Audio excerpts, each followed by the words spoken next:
अभ्यास 54 स्वतंत्रता। शिक्षा की प्रगति और देश की बेकारी को मामूली तौर पर देखकर कहा जाता है कि पढ़े लिखे युवकों की दशा अच्छी हो ही कैसे सकती है।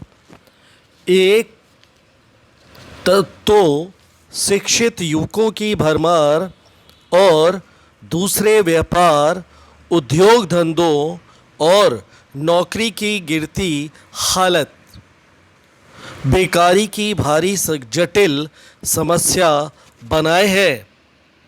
एक तो यह है ही, दूसरी खेती की बर्बादी, यानी 90% किसान जो गांवों में रहते हैं उनकी दशा देखकर हम कह सकते हैं कि यदि खेती तथा देशी व्यापार आदि में किए जाने योग्य सुधार शीघ्र न किए गए तो ऐसा न हो कि कुछ दिनों के बाद देश में आतंकवाद की लहर उठ पड़े।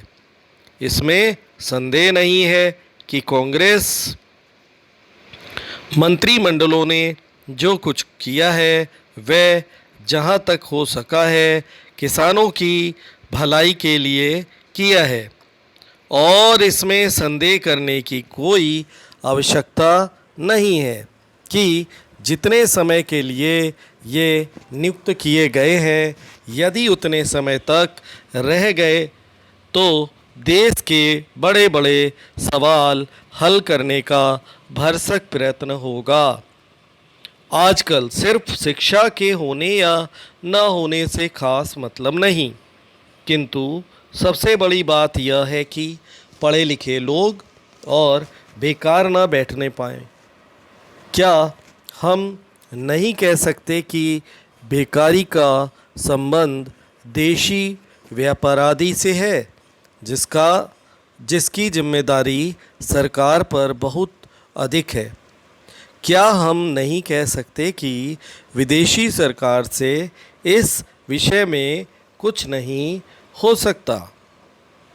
यथार्थ में मैं कह देना चाहता हूँ कि हमारे औद्योगिक और व्यापारिक पतन का कारण हमारी दास्ता है।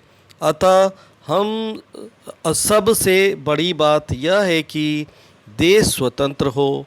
यदि तुमने जापान की उन्नति को देख लिया है, जर्मनी के उत्साह को समझ लिया है, तो क्या तुम कह सकते हो कि दास्ता की बेड़ियों से मुक्त भारत भी देश की बेकारी और शिक्षा आदि छोटे छोटे सवालों को हल ना कर सकेगा।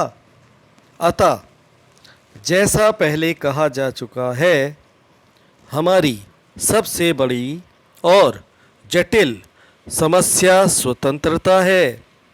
सारांश यह है कि देश स्वतंत्र होने पर हमारे सामने सारे राष्ट्रीय प्रश्न आप से आप हल हो जाएंगे। पूर्ण विराम।